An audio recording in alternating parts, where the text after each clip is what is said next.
නමෝ තස්ස භගවතු අරහතෝ සම්මා සම්බුද්දස්ස නමෝ තස්ස භගවතු අරහතෝ සම්මා සම්බුද්දස්ස නමෝ තස්ස භගවතු අරහතෝ සම්මා සම්බුද්දස්ස අප්පමිදං භික්ඛවේ මනුස්සානං ආයෝ ගම්මනීයෝ සම්පරායෝ කත්තබ්බං කුසලං චරිතබ්බං බ්‍රහ්මචරියං නත්ති ජාතස්ස අමරණං තී.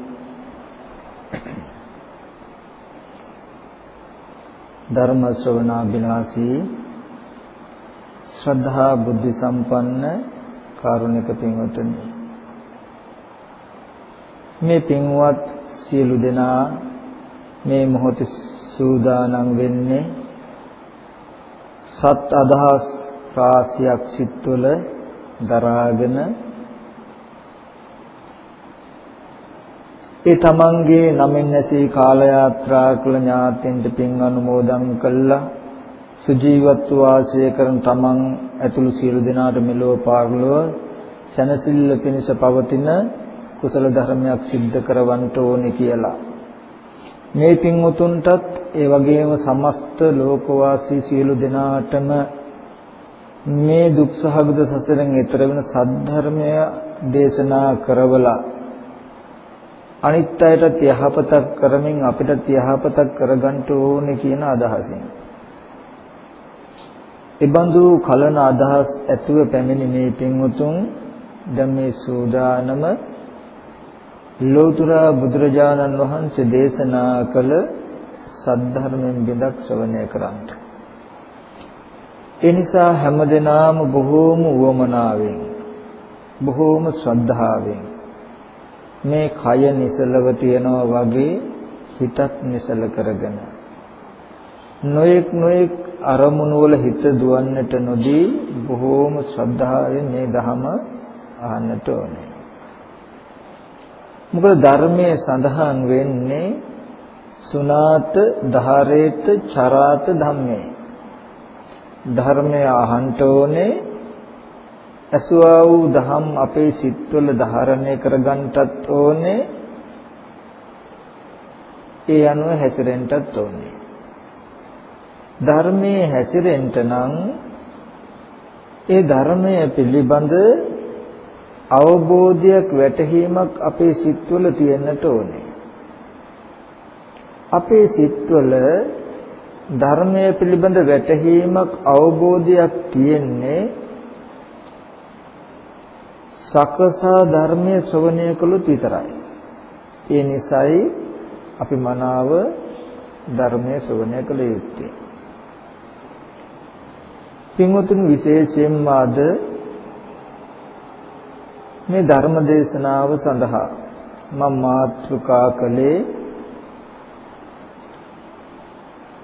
බුදුරජාණන් වහන්සේ දේශනා කළ තෙවලා දහම් අතරින් අංගුත්තර නිකායේ අරක කියලා සූත්‍රයක් තියෙනවා. මෙන්න මේ සූත්‍රය බුදුරජාණන් වහන්සේ එක්තරා දවසකදී භික්ෂුන් වහන්සේලාට කතා කරලා කියනවා, මහණෙනි, බොහෝම ඉස්සර බොහෝම ඈත අතීතයේ මේ ලෝකේ හිටියා අරක කියලා ශාස්ත්‍රූවරයෙක්. ඒ අරක ශාස්ත්‍රූවරයා තමන්ගේ ශ්‍රාවකයන්ට තමන්ගේ සව්වන්ට නිතර මෙන්න මෙහෙම අවවාද කරනවා. කොහොමද? අප්පමිදං බ්‍රාහ්මන මනුස්සානං ආයෝ. බ්‍රාහ්මණයනි, මිනිස්යන්ගේ ආයුෂ බොහෝම ටිකයි. ගම්මනීයෝ සම්පරායෝ, මේ හැම දෙයක්ම අතහැරලා මිය පරලෝ යන්න වෙනවා. ජීවිත බොහොම දුක් සහිතයි. කත්තබ්බං කුසලං චරිතබ්බං බ්‍රහ්මචර්යං නත්ති ජාතස්ස මරණං. ඒ නිසා බ්‍රාහ්මණේනි හැම වෙලාවෙම කුසල ධර්ම સિદ્ધ කරගන්නට. චරිතබ්බං බ්‍රහ්මචර්යං ඒ විතරක් නෙමෙයි බ්‍රහ්මචර්යාවෙත් හැසිරෙන්න ධර්මයේත් හැසිරෙන්න. කුමක් නිසාද? නත්ති ජාතස්ස මරණං. උපන්න කෙනෙකුට නොමරීමක් නැහැ. මරණයටපත් වෙන්න වෙනවාමයි. ඒ නිසා මහණෙනි එදා ඒ අරක ශාස්ත්‍රඥ වහන්සේ තමන්ගේ සව්වන්ට ඔය විදිහට අවවාද කරනකොට ඒ ශ්‍රාවකයෝ බොහොම බය වෙලා තැතිගැනීම ඇති වෙලා අප්‍රමාදී වේ ශාසනයේ යෙදුණා. මහණෙනි එදා ඒ මාර්ගයේ නිවන් පිණිස තිබුණේ නැහැ. ඒ ශාසනයේ අප්‍රමාදීව කටයුතු කරපු අය බ්‍රහ්ම ලෝකෙ ගියා. යටත් පිළිසෙන් ඒ අයට වතාවත් කළා නම් කෙනෙක් ඒ හැමෝම සුගතිගාමී වුණා. චාතුම් මහරජු දිව්‍ය ලෝකෙට හෝ ගියා. ඊට අඩුවට නම් ගියේ නැහැ. මහන්නේ එදා අරක ශාස්ත්‍රඥ වහන්සේගේ ඒ අප්‍රමාද වචනය ගැන බය හිතිලා එදා මිනිස්සු උත්සාහයෙන් ධර්මයේ හැසිරෙනකොට අප්පමිදං බ්‍රාහ්මණ මනුස්සානං ආයු බ්‍රාහ්මණේනි මිනිස්යන්ගේ ආයුෂ අල්පයි කියලා කියනකොට එදා මිනිස්යන්ගේ ආයුෂ අවුරුදු 60000යි. ඒ 60000ක් ආයුෂ තියෙන මිනිස්සුන්ට තමයි ඒ අරක ශාස්ත්‍රවරයා කිව්වේ මිනිස්සුන්ගේ ජීවිත බොහොම ටිකයි අල්ප ආයුෂයි තියෙන්නේ කියලා. ඒ තරම් ආයුෂ තියෙන මිනිස්සු තමයි ජීවිතය ගැන හරි සංවේගයක් ඇති වෙලා ධර්මයේ හැසිරුනේ. බොහෝ දුක් සහිතයි ආයාස සහිතයි ජීවිතය කියලා කියනකොට මහණෙනි එදා මිනිස්යන්ට තිබුණේ රෝග 6යි. බඩගින්න දැනෙන බව, පිපාසය දැනෙන බව, සීත උෂ්ණ දෙක දැනෙන බව, වැසිකිලි කැසිකිලි කිරීමේ අවශ්‍යතාවය. රෝග 6යි. මේ තරම් අවුරුදු 60000ක් ආයුෂ තියෙන මේ වගේ රෝග 6ක් විතරක් තියෙන ඒ මිනිස්සු මේ අප්‍රමාද වචනය ඇහිලා බොහෝ සීන් සංවේගයටපත් වෙලා බොහෝ දැඩි බයටපත් වෙලා අප්‍රමාදීව දහමේ හැසිරුණා. මහණෙනි ඉදින් මිනිස්යන්ගේ ආයුෂ ටිකයි කියන වචනය කියනවා නම් මනාකොට මහණෙනි අද කියන්ට වෙනවා. අප්පමිදම් වික්ඛවේ මනුස්සානං ආයු මහණෙනි මේ මිනිස්යන්ගේ ආයුෂ ඇත්තටම ටිකයි.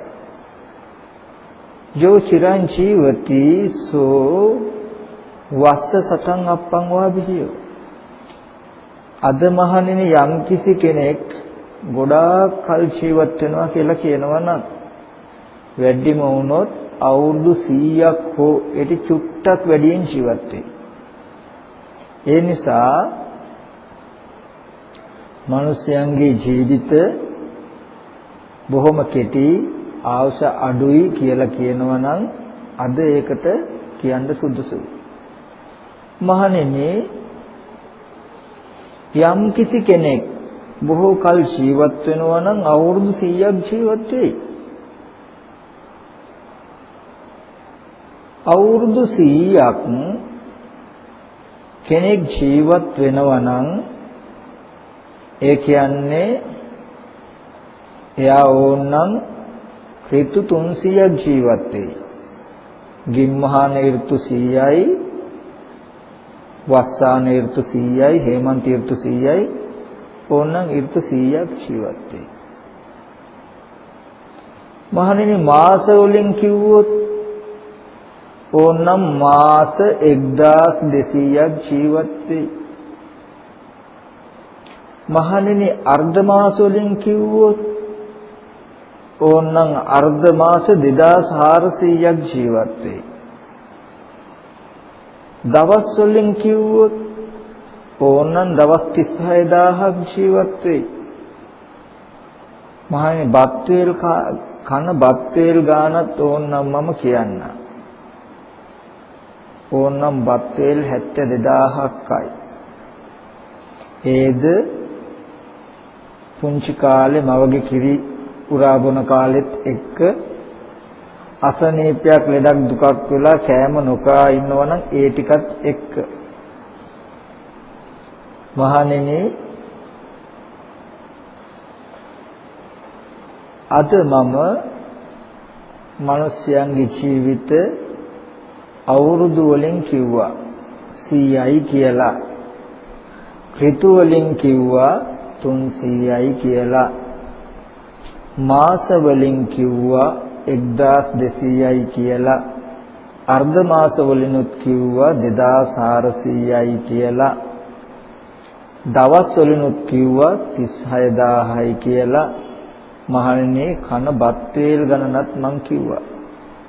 මහණෙනි මිනිස්යන්ගේ ජීවිත අල්පයි කියලා කියනවා නම්, කෙටි කියලා කියනවා නම්, පරිත්තයි කියලා කියනවා නම් අද කියන්න සුදුසුයි, අද කියන්න වටිනවා කියලා බුදුරජාණන් වහන්සේ දේශනා කළා. කිංවතුනි ජීවිතය ගැන යම් කිසි කෙනෙක් හිතනවා නම් තමන්ගේ හිතට කතා කරලා ජීවිතය ගැන හිතන්න උගන්වපු සූත්‍රයක් මේක. ජීවිතයේ යථා ස්වභාවය මොකක්ද කියලා තේරුම් කරගන්න උත්සාහවත් වෙන්නේ නැතුව අසංඛ්‍යයක් ජීවත් වෙනවා වගේ අදහස් ගොන්නක් ඇතුව කටයුතු කරන ලෝකයකට ජීවිතයේ යථා ස්වභාවය මොහොතකට සිහි ගන්වන සූත්‍රයක්. මේ සූත්‍රයෙන් බුදුරජාණන් වහන්සේ අපේ ජීවිතය ගැන අපිට ආවර්ජනා කරලා බලන්න එක් පැතිකඩක් පෙන්නනවා.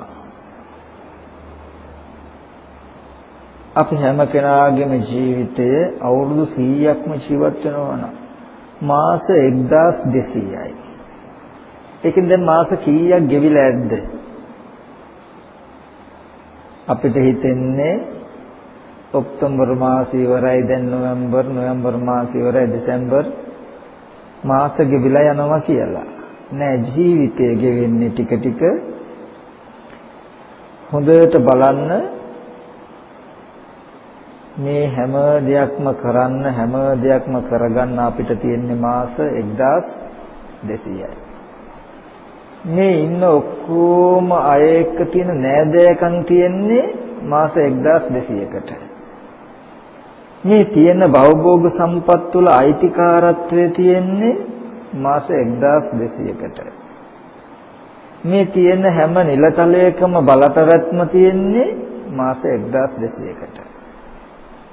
මොකද මේ ටික මතක් කරන්නේ ලෝකෙට මාස 1200කට විතරක් ආйти ඒවා හැටියට නෙමෙයි තේන්නේ. හැමදාම තියෙන, හැමදාම Tamanට අයිති වෙච්ච Tamanගෙම දේවල් අය කියලායි හිතෙන්නේ. එහෙම හිතෙනකොට තියෙන අවාසිය මොකද්ද? බෙහෙවින් ඒ වගේ තණ්හාවෙන් අපේ හිත දැස ගන්නවා, බැඳෙනවා. එතකොට ඒකෙන් අයින් වෙන එක ලේසි නෑ. අයින් වෙන්න බෑ. යම් කිසි කෙනෙකුට තේරෙනවා නම් යම් කිසි කෙනෙකුට වැටහෙනවා නම් මොනතරම් සැනසෙල්ලක් ලැබෙන දෙයක් වුණත් මොනතරම් වටිනවා කියන දෙයක් වුණත් මාස 1200යි නම් තියෙන්නේ මාස 1200ක් විතරක් තියෙන නැත්තම් දවස් 365ක් විතරක් තියෙන දේ තුල බැඳිලා නිදීමේ මඟ අතහැර ගන්නවද සදාහටම මේ දුකෙන් මිදෙන දහමට හිත තබලා මාස 1200කට දවස් 36000කට විතරක් උරුම වෙච්ච දේ අතහරිනවද කියලා මන්නේ නැහැ. හිතන්න ඉඩ ලැබෙනවා. එහෙම හිත ලැබෙන්නේ නැහැ ඒ තුල බැඳුනහම. ඉතින් මේ සූත්‍රයෙන් අපිට අපි වටේ තියෙන අපි සන්තක අපි අයිති කරගෙන තියෙන දේවල් වල තියෙන මිම්ම පෙන්නනවා. අපේ අයිතිත්වයේ තියෙන්නේ කොච්චරක් තන දක්වාද කියන එක පෙන්නනවා. පෙන්නලා ඉඩ අරගෙන දෙනවා කැමතිනම් ඔය දවස් 36000කට මාස 1200කට විතරක් අයිති දේ තුල ඉඳලා ආපහු ජරා මරණ දුකට යන්න. ඉතින් එහෙම එපා නම් ක්‍රමයක් පෙන්වනවා. කත්තබ්බං කුසලං චරිතබ්බං භ්‍රමචර්යං. මොකද නත්ති ජාත සමරණ.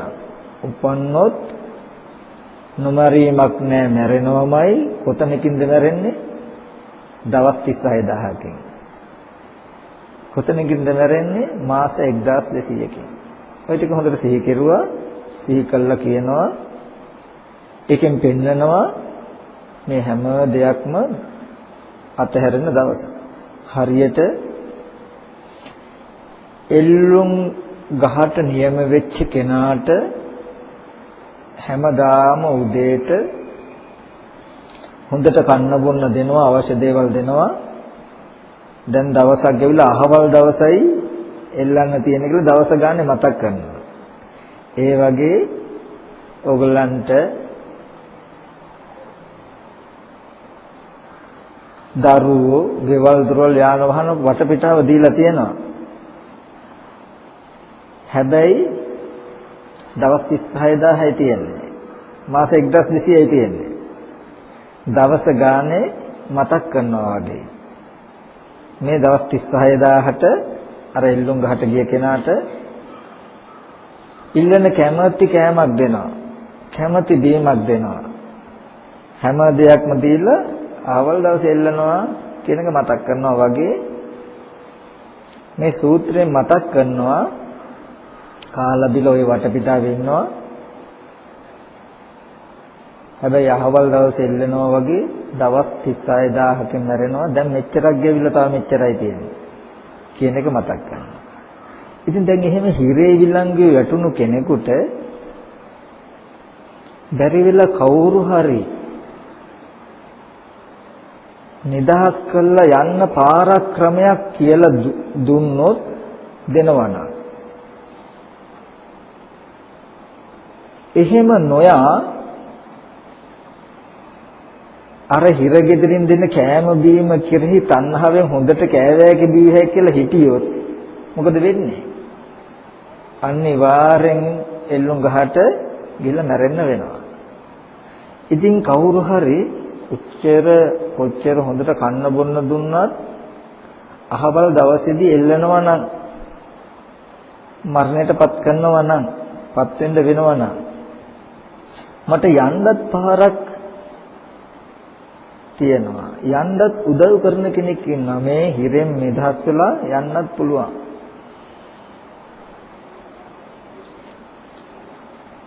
මරණය සහිතව මේ සැප විඳිනවද මේකෙන් පලා යනවද කියලා හිතන්න ඉඩ තියෙනවා.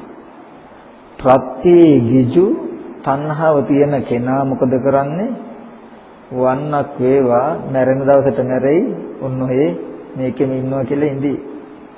නමුත් නුවණක් තියෙන ජීවිතයේ ඊට වඩා හිතනවා.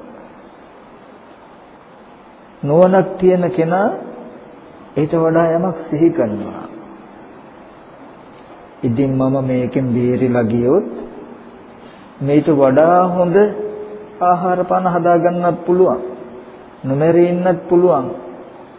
සැනසෙල්ලේ ඉන්නත් පුළුවන්. එයා කැමති වෙනවා ඒකෙන් එළියට ගිහිල්ලා නිදහසේ ඉන්න. ඕගොල්ලොත් හරියට වැරදි කරලා මරණයට නියම වෙච්ච අය වගේ. ඕගොල්ලෝ විතරක් නෙමෙයි මේ මුළු ලෝකෙම මේ අපි ඔක්කොම ඒ එල්ලුම් ගහට යවන තැන දක්වා එතකම් මරන්නේ කන්න බොන්න තියාගන්නවා. එතකන් තමයි මේ ඔක්කොම ටික දීලා තියෙන්නේ. දැන් ඕගොල්ලන්ටත් හරියට ඒ අවස්ථාව උදා වෙලා තියෙනවා.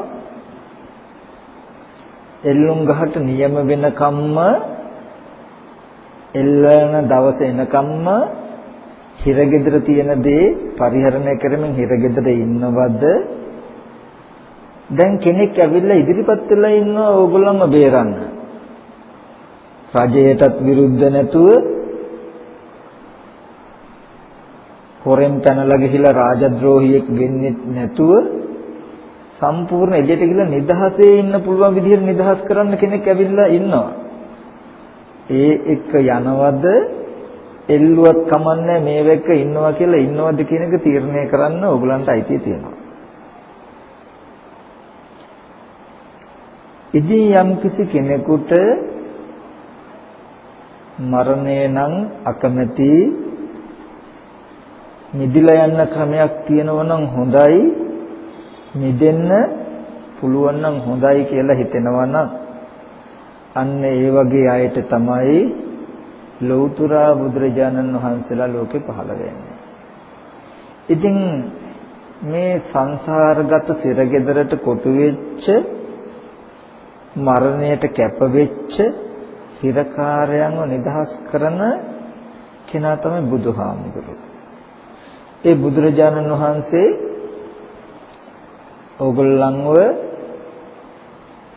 මේ භවයේ නැමැති හිරගෙදරින් නිදහස් කරන්න ඕනේ අදහසෙන් තමයි මේ සූත්‍රය මතක් කළේ. ওই ටික මතක් කරලා පෙන්නනවා හිරගෙදරින් නිදහස් වෙන පාර. මෙන්න මෙහෙම කළා ඕගලන්ට මං එක්ක නිදහස් වෙන්න පුළුවන්, නිදහසේ එන්න පුළුවන්. කොහොමද? කත්තබ්බං කුසල. කුසල් කරන්න ඕනේ. චරිතබ්බං බ්‍රහ්මචර්යං. කුසල් කළාට විතරක් මදි, බ්‍රහ්මචර්යාවේ හැසිරෙන්නත් ඕනේ. කුසල් කළා බ්‍රහ්මචර්යාවේ හැසිරුණොත් අන්න එයාට පුළුවන් මේ හිරගෙදරින් නිදහස් වෙලා යන්න රාජද්‍රෝහියෙකුත් නොවන විදිහට. ඔය ටිකේදී කත්තබ්බං කුසලං කියනකොට කුසල් කටයුතුයි. ඇයි කුසල් කරන්න කියලා මතක් කළේ? මා භික්ඛවේ පුඤ්ඤානං බාහිත්ත සුකස්සේතං භික්ඛවේ අදිවචනං යදිදම් පුඤ්ඤානන්ති. මහණෙනි, පිනට බය වෙන්නට එපා, කුසලයට බය වෙන්නට එපා.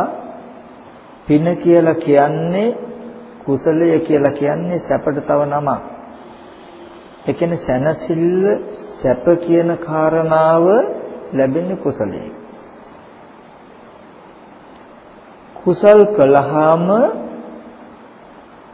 මනුෂ්‍යාත්ම භාවයක්, දේවාත්ම භාවයක්, බ්‍රහ්මාත්ම භාවයක් ලබන්න පුළුවන්. කෙනෙකුට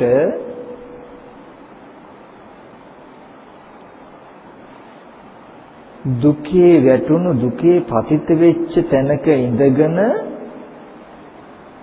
මිදෙනවා කියන ධර්මතාවයක් ලැබෙන්නේ නැහැ. හිතත් කයත් දෙකම සතුටු ස්වභාවයෙන් යුක්ත තැනක ඉඳගෙනයි ඊට වඩා වැඩිතර යමක් ගන්න පුළුවන්කම තියෙන්නේ. ඒ කියන්නේ പ്രേත ලෝකේ, අසුර ලෝකේ, නිරය ලෝකේ, තිරිසන් ලෝකේ ඉපදිලා කවදාවත් ප්‍රඥාව අවදි කරගෙන ධහමක් දකින්න බෑ. එහෙනම් ඒ ටිකට යන්නේ අකුසල් වලින්. සතර අපායට යන ගමන වළක්වලා ඉස්සෙල්ලා මිනිස්සෙක් දෙවියෙක් කරන්න ඕනේ නිසා බුදුරජාණන් වහන්සේ දේශනා කරනවා කත්තබ්බං කුසලං කියලා. කුසල් කළ යුතුයි කියලා. කුසල් කිරීම පින්වතුනි හරියට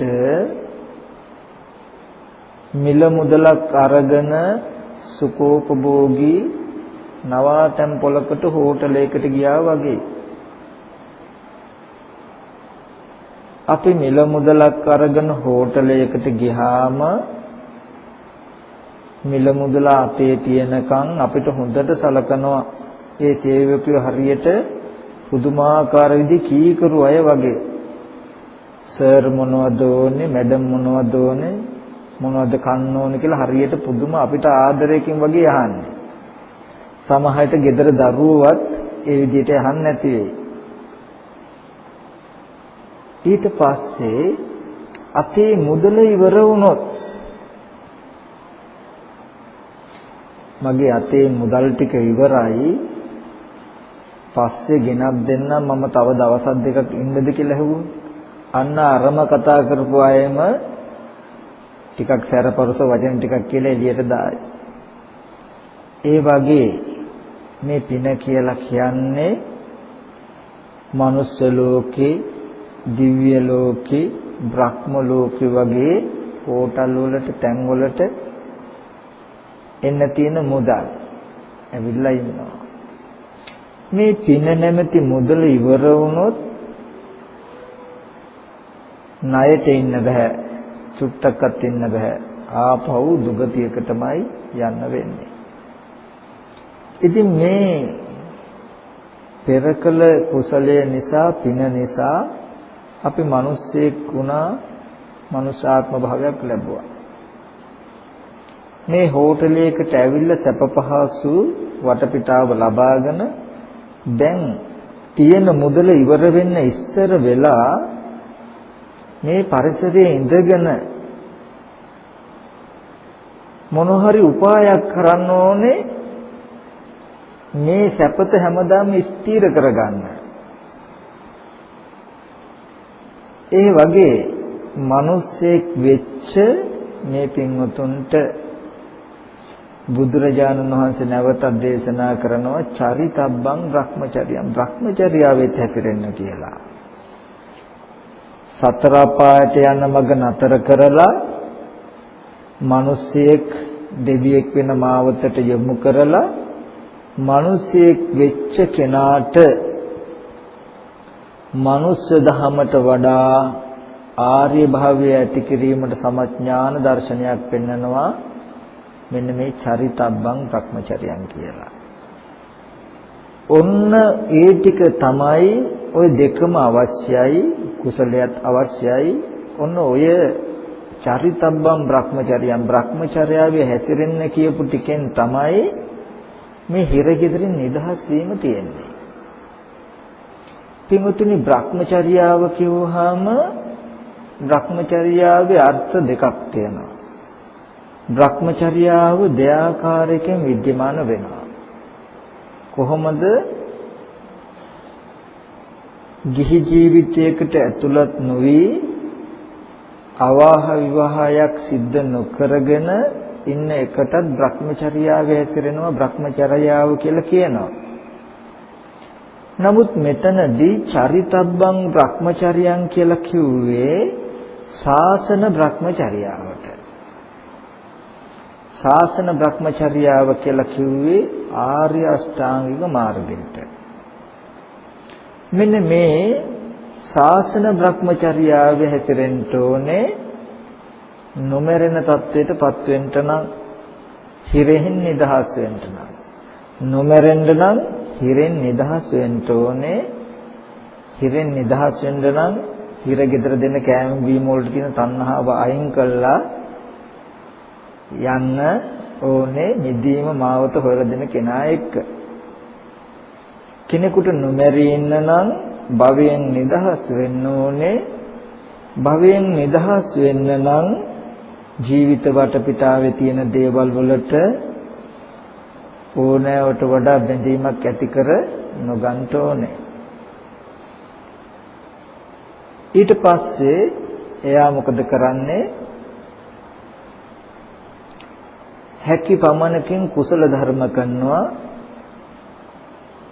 එතකොට දැඩි ලෝභය හිතේ ඇති දැඩි තණ්හාව අඩු වෙනවා. අන්න ඒ බඳු මනසකට පුළුවන් භ්‍රමචර්යාවේ හැසිරෙන්න. කොහොමද භ්‍රමචර්යාවේ අපි හැසිරෙන්නේ? මම මතක් කළා භ්‍රමචර්යාවේ ශාසන භ්‍රමචර්යාව ආර්ය අෂ්ටාංග මාර්ගය. ඒ ආර්ය අෂ්ටාංග මාර්ගයේ කාරණා 8ක් තියෙනවා. මේ 8න් සම්මා දිට්ඨි කියන මෙන්න මේ කාරණාව හැම වෙලාවෙම පෙරටුව දිවෙනවා. සම්මා දිට්ඨි පුරේජවං. සම්මා දිට්ඨිය නැමැති ධර්මතාවයේ තියෙන හැම තැනකම ඉතුරු අංග 7 ඊට අනුව උපදිනවා. සම්මා දිට්ඨිය නැතුව ඉතුරු අංග 7 තිබුණට සම්මා දිට්ඨිය උපදින්නේ නැහැ. සම්මා දිට්ඨිය තිබුණාම ඉතුරු අංග 7ම ඊට අනුව උපදිනවා.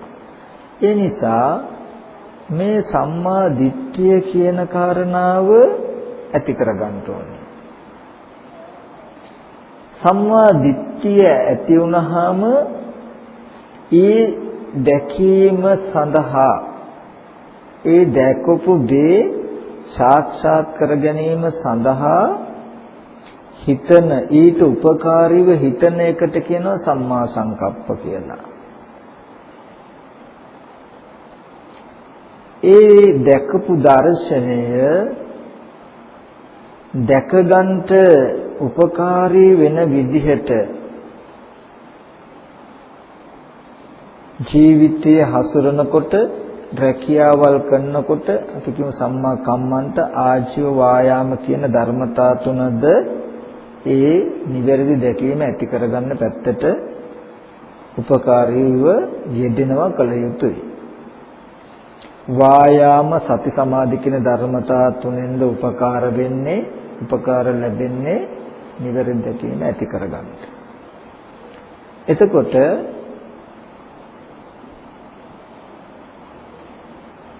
භවය නැමැති හිරගෙදරින් නිදහස් වෙලා යන්න තියෙන විමුක්ති මාවතේ පළවෙනිම අංගය තමයි සම්මා දිට්ඨිය.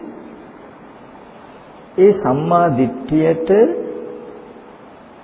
නොඑක් අර්ථකථන දෙන්න පුළුවන්. එකම තැනට නොඑක් පදව්‍යංජනයන්ගෙන් කතා කරන්න පුළුවන්. අර්ථයේ වශයෙන් එකක් වුණාට ව්‍යංජන නාමත්වයකින් එක අර්ථය පෙන්වන්න පුළුවන්. මම මෙතනදී කෙටි උපමාවකින් සම්මා දිට්ඨිය කියන කාරණාව මේ පින්වුතුන්ට පෙන්වන්නම්. එතකොට ඒ තුල අපිට තේරුම් කරගන්න ගොඩාක් දේවල් තියෙනවා. ඒ ධර්මතා පස්සේ දැනුම ඇති කරගෙන ඒ දැකීම පෝෂණය කරගෙන මේ හිරගෙදරෙන් මිදීම සඳහා පින්වතුන් කටයුතු කරගන්න ඕනේ. සම්මා දිට්ඨිය බුදුරජාණන් වහන්සේ එක තැනකදී පෙන්නනවා යං කිංචි සමුදය ධම්මං සම්බන්ත නිරෝධ ධම්මං විරජං වේතමලං ධම්මචක්කුං උදපාදි. ඔන්න මුළු දහම් මැසම උපන්න කියන දහම් මැසම සම්මා දිට්ඨියම ඒ අර්ථයම වෙන වචනකින් පෙන්වුවා කෙටියෙන්. මොකද්ද? යං කිංචි සමුදය ධම්මං සබ්බන්තං නිරෝධ ධම්මං. යමක් හේතු ප්‍රත්‍යයෙන් හටගත්තා නම් ඒ හැම දෙයක්ම හේතු නැති වෙනකොට නැති වෙනවා කියලා දකින්න ඕනේ. බොහොම චූටි කාරණාවක්. හේතු නිසා හටගන්න හැම ඵලයක්ම ඒ හේතුව නැති වෙනකොට නැති වෙනවා කියලා අවබෝධ වෙන්න ඕනේ. අපේ දැනුම හැටියට අපිට තේරෙන හැටියට හිතෙන්නේ බොහොම චූටි කියලා. නෑ මේ තුල තියෙනවා 84000ක් ධර්මස්කන්ධයම අපි හිතනට වඩා අර්ථයේ වශයෙන් ටිකක් ගැඹුරුයි. අපි ඒක අවස්ථානුකූලව අපේ ජීවිතයෙන් අපි බලන්නේ කොහොමද? අපේ ජීවිතයෙන් අපි දකින්නේ කොහොමද කියන කාරණාව තේරුම් කරගමු. පින්වත්නි, මේ හේතුඵල ධහම දැනගන්නකොට ලෝකේ දකින්න ක්‍රමයට වඩා ටිකක් විශේෂණයකින් හේතුඵල ධහම දැනගන්න ඕනේ. මොකද හේතුව නිසා හටගන්න ඵලයකුත් හේතුව නැති වෙනකොට ඵලය නැති වෙනවත් කියලා දකින්න ඕනේ. ওই දර්ශනය ලෝකෙන් ලැබෙන්නේ නැහැ. ඇයි අපි කියමු තාත්තා හේතුව නම් පුතා ඵලය නම් හේතුව නැති වෙනකොට ඵලය නැති වෙන. තාත්තා මැරුණොත් පුතත් මැරෙනවද? නැහැ. එහෙනම් ලෝකෙ තුලින් හේතුඵල ධම පෙන්වන්න බෑ. හේතුවක් නිසා ඵලයක් උපදිනවා නම් හරි හේතුඵල පෙන්වන්නේ. හේතු නිරෝධයෙන් ඵලය නිරුද්ධ වෙනවා කියන දර්ශනය අපිට ලැබෙන්න ඕනේ නේද?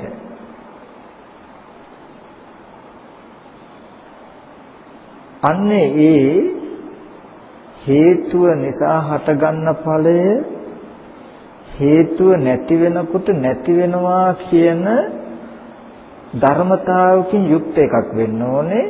ඒකද අපේ ජීවිතයෙන් දකින්න ඕනේ. මම උපමාවක් කිව්වොත් හිරු එළිය නිසා ගහක් නිසා පොළව නිසා ඡායාවක් වැටෙනවා නම් ඡායාව කියන්නේ ඵලයක්නේ.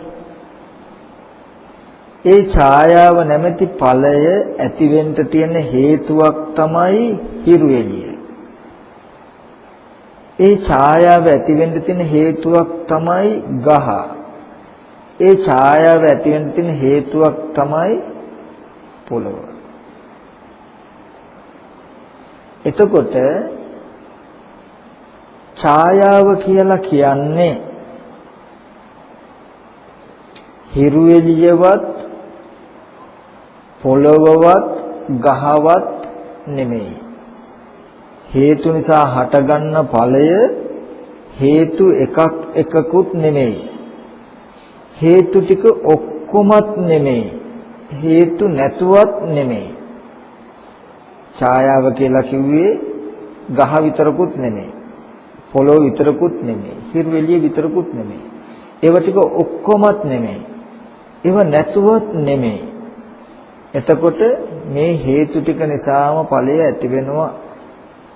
ඊට පස්සේ හේතු නිරුද්ධ වෙනකොටම ඵලය නිරුද්ධ වෙනවා. පොළොව හෝ නැති වුණොත් ඡායාව නැති වෙනවා. ගහ හෝ නැති වුණොත් ඡායාව නැති වෙනවා. හිරු එළිය හෝ නැති වුණොත් ඡායාව නැති වෙනවා.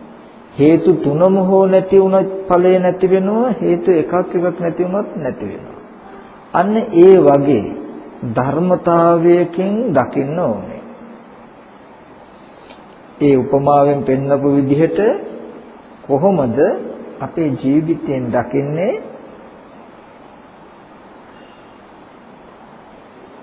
රූප බලන, ශබ්ද අහන, ගන්ධ සුවඳ දන්න, රස විඳින, කායට දැනෙන ස්පර්ශ, හිතෙන් දැනගන්න අරමුණු කියන මෙන්න මේ ස්පර්ශ ආයතන 6 පොලේ හටගන්න හැම අරමුණක්ම හේතු සහිතයි.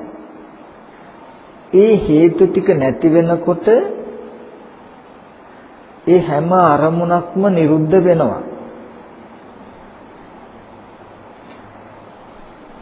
මේ හේතුඵල ධමත් හේතු නිරෝධයෙන් ඵල නිරෝධයත් ඔන්න ඔය හරහයි අපි දකින්න ඕනේ.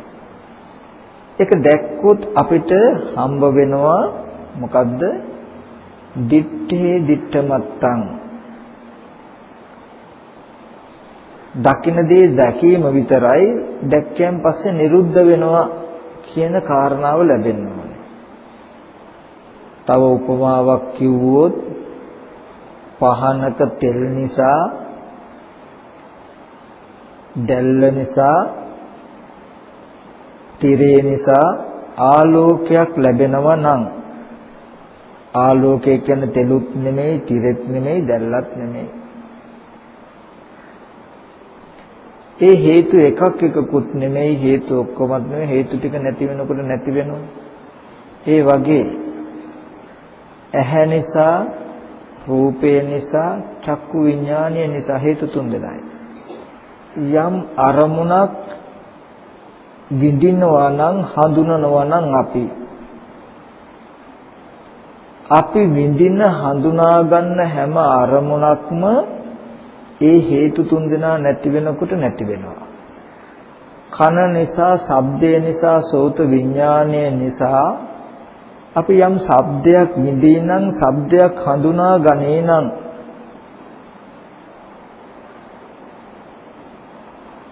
අපි හඳුනා ගන්න. මොකද හඳුනා ගන්න දෙයි අපි දන්නේ. අපි විඳින, අපි හඳුනන ඒ හැම දෙයක්ම ඒ ධර්මතාව තුන නැති වෙනකොට නැති වෙනවා.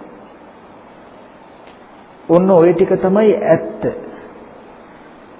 දැන් සම්මා දිට්ඨිය නෑ කියලා කියන්නේ අපිට ඕක පේන්නේ. මේ හේතු තුන් දෙනා ඇති වෙනකොටම අපිට අරමුණක් විඳින්න, හඳුනන්න පුළුවන්. හේතු තුන් දෙනා නිරුද්ධ වුණාට පස්සේ අපි විඳපු, හඳුනපු දේවල් ඉතුරු නැතුවම නැති වෙලා නේද කියලා අපිට පේන්නේ. අපිට හිතෙන්නේ අපි දැකපු දේ තියෙනවා වගේ කියලා. පහන තෙල් ටික, දැල්ල, තිරේ නිසා ආලෝකයක් ආවට තෙල් නැති වුණත්, තිරේ නැති වුණත්, දැල්ල නැති වුණත් ආලෝකය නම් නැති වෙන්නේ නැහැ, තියෙනවා කියලා හිතෙනවා නම් කෙනෙක් මොනතරම් මෝඩද? ඒ වගේ මෝඩකමක් අපිට තියෙනවා. ඒ නිසා තේරුම් කරගන්න අපි ලේසි, මෝඩකමක නෙමෙයි, වැරද්දක් නෙමෙයි කරන්නේ. ඒ නිසා මේ තරම් බරපතල හිරේක වැටෙන්න උනේ එල්ලුම් ගස් යන විදිහෙන්. ඒ හින්දා වෙලාව මදි, තේරුම් කරගන්න නිදීමේ මාවතක් තියෙනවා හිරෙන් නිදහස් වෙන්න පුළුවන්. ඒ සඳහා මෝඩකමට බෑ, ටිකක් නුවණින් මනස මෙහෙवल හිතන්න පැත්තක් තියෙනවා. මට ඕනේ උනේ මේ හිරෙන් නිදහස් වෙන්න මාවතක් තියෙනවා. නිකම්ම ඉන්න කෙනාට නෙමෙයි ලැබෙන්නේ, වෙහෙසෙන හොයන කෙනාටයි ලැබෙන්නේ. මෙන්න මේ වගේ පැත්තක් තියෙනවා. ඒක හොයාගෙන හිරෙන් නිදහස් වෙන්න කියන පණිවිඩයවත් දී ගන්න යෝනේ. මම දන්නවා මේ ටික ඔක්කොම මට කියන්න බෑ, වෙලා නැහැ කියලා. නමුත් මෙන්න මෙහෙම පැත්තක් තියෙනවා කියන ඉඟියක්වත් කරන්න පුළුවන් වුණොත් කවදා හරි අවදි වෙන්න හේතුවක් වෙයි කියන අදහසෙන් මතක් කළේ. මෙන්න මේ වගේ සම්මා දිට්ඨිය ඇති කරගන්න ඕනේ.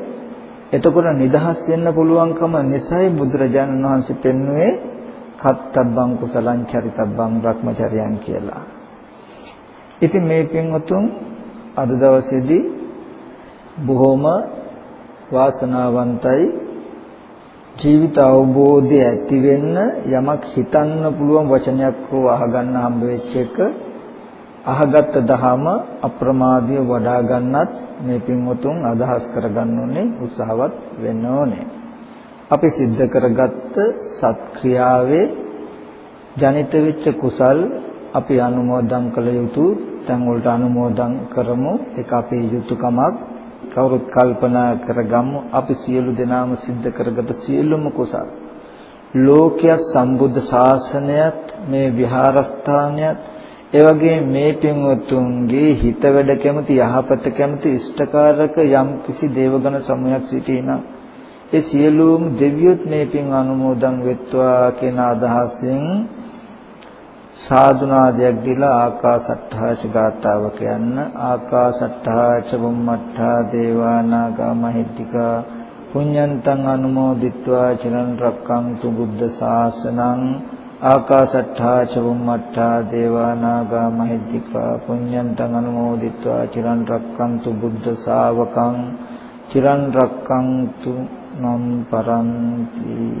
විශේෂයෙන්ම බොහෝ දෙනෙකුගේ අවිද්‍යා අන්ධකාරය නැති කරලා සද්ධර්මයේ ආලෝකයේ පහන දැල්වලා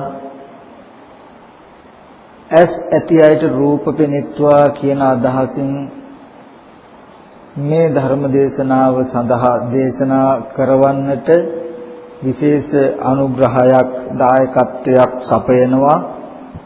ඒ රාජගිරියේ මැදවැලිකඩ පදිංචි කේඩී රත්නසේන මහතා ඇතුළු තමන්ගේ සහෝදර සහෝදරියන් සහ තමන්ගේ දූදරු පිරිස මේ හැමදෙනාම එකට එකතු වෙලා ලෝකේ අවිද්‍යා අන්ධකාරයේ මොහොතකට හෝ තමන්ට හැකි ප්‍රමාණයෙන් නැතිකරන්න සද්ධර්මයේ ආලෝකයෙන් බිඳක් දල්වලා වටිනා සත්ක්‍රියාවක් ලෝකෙට කළා. මේ වගේ සත්ක්‍රියාවක් කරන්න රත්නසේන මහතා ඇතුළු තමන්ගේ සහෝදර සහෝදරියන්ට දූ දරුවන්ට ඥාතීන්ට අදහසක් තිබුණා. මොකක්ද ඒ අදහස? තමන්ගේ ඥාතිත්වයේ යටතේ ඉඳලා මිය පරලෝකීය ඒ ඥාතින්ට පින් අනුමෝදන් කරන්න. සුජීවත්ව අබල දුබල වෙච්ච අයට සෙත් ප්‍රාර්ථනා කරන්න. ඒ අරමුණෙන් ඒ රත්නසේන මහත්මයා තමන්ගේ සහෝදර සහෝදරි දූ දරු පිරිස එකතු වෙලා මෙන්න මෙහෙම ප්‍රාර්ථනාවක් කරනවා. අලුබෝ මුල්ලේ අංක 362 සාන්ති නිවසේ පදිංචියේ ඉඳලා නැසී ගිය කේඩී හෙන්ද්‍රික් අප්පුහාමි තමන්ගේ පියා ඒ වගේම පීඩීඑන් ගුණතිලක මෑණිය ඒ වගේම කේඩී පියදාස කුරුප්පු ඒ වගේම කේඩී ආර්යදාස කුරුප්පු යන තමන්ගේ මේ පරලෝකීය සහෝදරයන්ට ඒ වගේම එම පවුල් වලට සහ සම්බන්ධව මේ පරලෝකීය ඩී.බී. අමරසේකර මහත්මයා ඒ වගේම වී.පී.පී. ධර්මරත්න මහත්මයා නිහාල් සුමනසිරි මහත්මයා යන මහත්වරුන්ට ලීලා චන්ද්‍රසේකර මහත්මිය ඇතුළු මේ ජීවිතේ සාංශාරිකවත් වර්ග પરම්පරාගත සියලු ඥාතීන්ට මේ පින් අනුමෝදන් කරනවා. හැම දිනම හිතින් ඒ පින් සිහිපත් කරගෙන අපි කළ කුසල ධර්මය නම් කීවා වූත් නොකීවා වූත් අපේ පින් බලාපොරොත්තු වෙන්න අපේ මියගිය ඥාතින්ට පින් අනුමෝදන් වේවා කියලා ඉදම් මේ ඥාතිනම් හොතු ගාතාව කියන්න.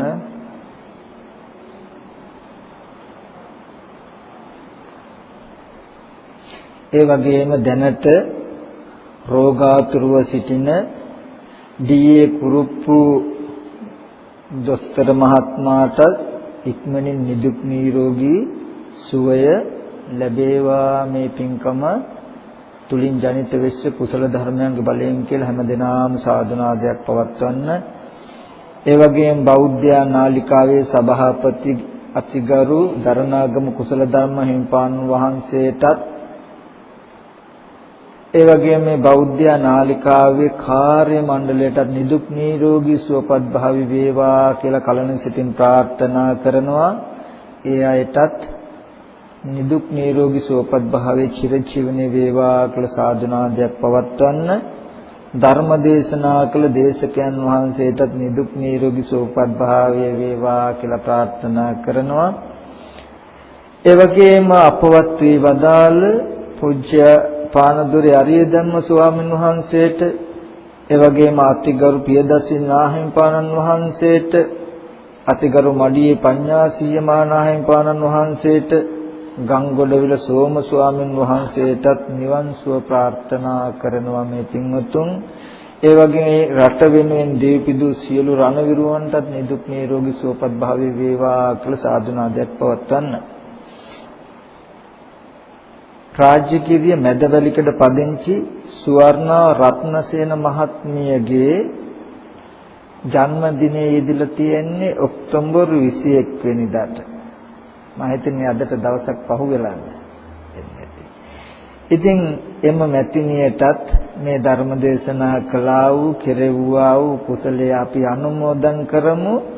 එතුමියට නිදුක් නිරෝගී සුවපත් භාවයේ චිරජීවනයේ වෙලා ඇති වෙලා තව කුසල ධර්ම સિદ્ધ කරගෙන ලෝකයට ශාසනයටත් උපකාර කරලා මේ දුක් සහගත සසරෙන් එතර වෙන්න කුසල ධර්මයන් ප්‍රඥාව වර්ධනය කරගන්නට එතුමියට මේ කුසල ධර්මයේ ජීවිතයට සම්බන්ධ වේවා කියලා සාදුනාදයක් පවත්වන්න.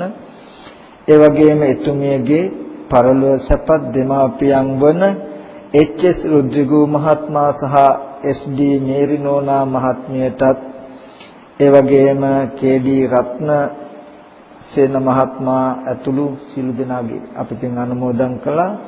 ඒ රත්නසේන මහත්මයාගෙත්, ඒ වගේම ස්වර්ණා රත්නසේන මෙතනියගේ දෙකුලියන් හිමින් පවතින සියලුම ඥාතීන් මිය පරලෝකීය උතුම් නිවනින් සැනසෙත්වා කියලා හිතා ගන්න. මේ පින්වතුන්ටත් මේ සත්ක්‍රියාව સિદ્ધ කරගන්න එන්න මෙතෙන්ට ඉඩ අවස්ථාව සලසලා එන්නට නොහැකිය. ගෙදර දොරේ සිටින සියලුම දෙනාටත් උතුම් වූ නිර්වාණ සම්පත්තිය අවබෝධ කරගන්නටත් එතෙක් සසර වසනාතුරු සාපේපාසාදී බියකට දුකි දුප්පත් අසරණ දින්දු භාවයකට පත් නොවෙන්නටත් මෙම කුසල ධර්මයේ හේතු උපනිශ්‍රය වේවා කියලා සාදු